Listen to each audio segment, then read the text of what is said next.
Hey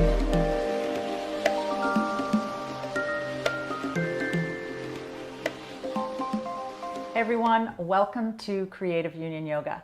My name's Julia and I would love to talk a bit about my approach to yoga. Now, my approach to yoga is strongly influenced by Vonda Scarvelli and Esther Myers' approach and philosophy of 3 basic principles. Now, the aspects of these principles are within us and they exist all around us everywhere we go. So really, we can practice yoga anytime, anywhere. We can utilize these principles to help us in letting go, in soothing the mind, soothing the nervous system, releasing tension in our body, and reduce chronic pain so that we can move more efficiently and live in a more functional body. Feel good in our bodies, because that's what we ultimately want to do. We want to feel good and present in our bodies and not always be thrown off by pains and tensions and stress. So what are these principles, you ask? Well, they are the ground, the breath, and the spine. So as you can see, again, they are within us or we are surrounded by them. So we have the ground, the support of the ground underneath us, we have our breath, and we have a spine. And I'll go through each of these in a little more detail. Now, there's no order in which to practice these principles. They all kind of integrate with one another, but you kind of go to one or focus on one that's more accessible to you, that your attention is drawn to. And when you focus on one or work with one, the other will follow. Yeah. So each one of these principles affects the other. Okay, but for the sake of this video, I will start with grounding, or the ground, I should say. And what I mean by that is establishing our foundation. Yeah, what connects me to the earth? What part of the body do I feel in contact with the ground? And how can I deepen that contact or deepen the relationship between either the part of the body or the body as a whole with the ground? So deepening that relationship. And once I establish my contact, I can think of the weight of the body and allowing the weight of the body to really succumb and surrender to the pull of gravity. Again, that is constantly with us. It's always acting on us. So yeah, using that to our advantage, using gravity to our advantage. Now, when I think of grounding or weight, I focus on the bones. Yeah, the bones are nice and solid. It's something concrete I can feel in contact with the ground usually, but I mean, we do have musculature and tissue surrounding the bones, but I feel if we can go to the bones, because again, they're solid, they're heavy, that can help us with the dropping or deepening that contact. Yeah, deepening our relationship with the earth, with the ground. So again, I want to think of bones, bones, bones, yeah? And when I think of bones, bones, bones, heavy, heavy bones dropping into the ground, then the musculature around the bones start to soften and let go, and in turn starts to release tension around the joints or throughout the body. And the more we release tension and soften those tissues, the musculature around the bone, then the muscles can actually work more efficiently and move the skeleton more efficiently, yeah? And hopefully more enjoyably and easily and freely, fluidly. How many words can I come up with? I don't know. Anyways, so yes, that's a great way for us to begin to release tension, again, through grounding, through establishing our foundation, through the weight of the bones in contact with the ground. And as we start to let go of the big superficial muscles and the holding, then we start to wake up and work with the deep intrinsic muscles, which are very, very important in helping us move efficiently and hopefully in a less painful way or less debilitating way. So that's grounding, which, yes, brings me to the breath. Now, the breath gives us life. Again, it's within us. It's always with us, and we can turn to it when we feel lost, confused, stressed out, or again, when we feel a lot of tension in our bodies. We know we have the breath, which keeps us alive, or the breath keeps us alive, but we tend to neglect how we breathe. The breath can actually be our greatest teacher. It reveals so much about our emotional, mental, and physical state.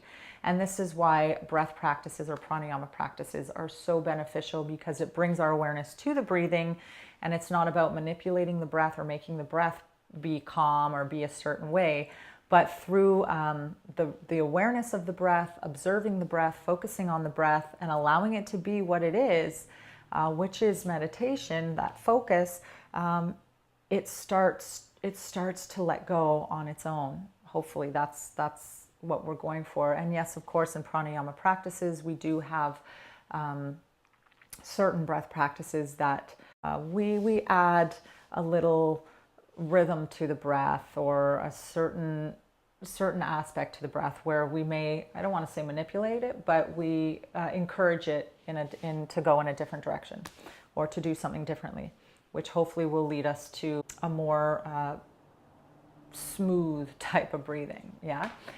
Now I want to talk a little more about how we can use the breath to help us release tension. So as we inhale, we know the inhalation is the life, is the oxygen, yeah, that we fuel our blood or hydrate our blood, our cells, our internal organs. Yeah, that in-breath is very, very important. But also the out-breath, the exhalation, is the release. We know that's where we release toxins, we release the carbon dioxide, the CO2.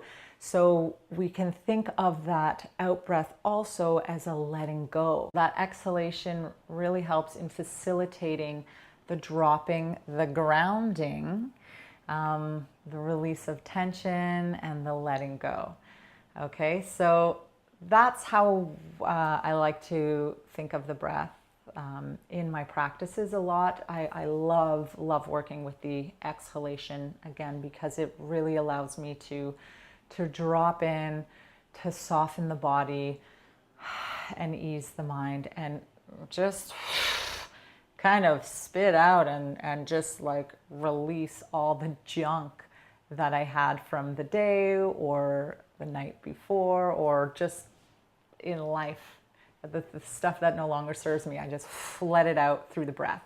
As we start to release tension, we also find more space in the body, more lengthening, which brings me to the spine, the principle of the spine. And when I talk about the spine, or what I like to think about for the spine, is spinal elongation, spinal lengthening, finding or bringing back that suppleness, that youthfulness of the spine, so I can again feel more comfortable in my body and enjoy all the different ways the spine can move. Now I'm just going to grab my lovely Bonita over here. Bonita, you like that one? This beautiful, beautiful Bonita, this beautiful structure of the spine. And I like to refer to the spine as the core of the body, yeah, rather than the abdominal muscles, because the spine houses our spinal cord, part of the central nervous system, yeah, and I believe if I do too much abdominal strengthening or tightening, first of all, I restrict my breathing. That's when I can start to shorten my breath, because the diaphragm is a muscle, and it's affected by tension. So if I'm constantly bringing tension to it, I'm not allowing the diaphragm to move as much as it could, or to its full potential. And then the other issue I have with thinking of the abdomen so much as the core, and I need to tighten it and get it strong and all that business, is again, as I bring more unnecessary muscular contraction to the body, I'm shortening the muscles, I'm creating tension, and so the spine starts to shorten and compress, and I lose my mobility in the spine, yeah? The space between the vertebrae. So in between the vertebrae, there are intervertebral discs, and they're little spongy discs that act as shock absorbers, and also they give us the mobility to, when they're nice and thick and juicy and plump, they give us the mobility to move the spine in all the different directions that it can move in. So we want them to be nice and hydrated and, again, thick and juicy, because the more they are that, the more space we have between the bones, the vertebrae of the spine. Yeah, we want to avoid compressing the spine. So we want to keep those vertebrae nice, intervertebral discs nice and hydrated.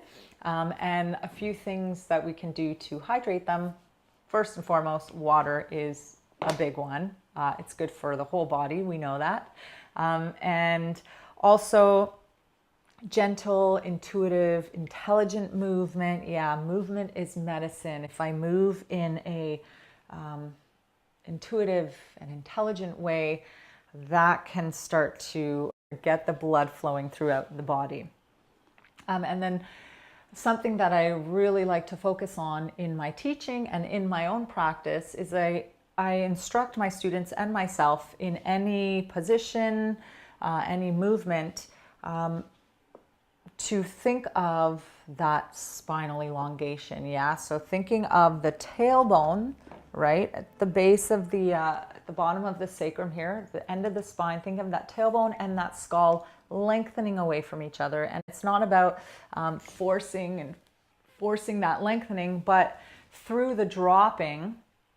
Yeah, I wanted to mention this in the grounding. Through the dropping, if I'm sitting here, that dropping, the weight of the pelvis, grounding down, falling down, giving over to gravity, sinking, there's this rebound effect, this lightness upward.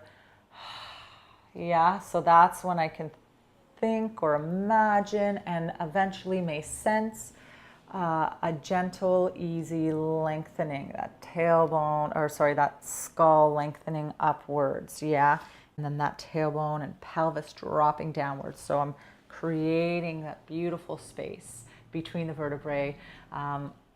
Again, making space for the intervertebral discs to absorb, take in all that fresh nutrients and fluid. Okay, and rest is also very good. The intervertebral discs have an opportunity to absorb the effects of the day, all the movement of the day. And if it was good, conscious, intelligent, intuitive movement, then that's even better. Yeah, and gives them more life and thickness and juiciness. Okay, so thinking tailbone and skull lengthening away from each other.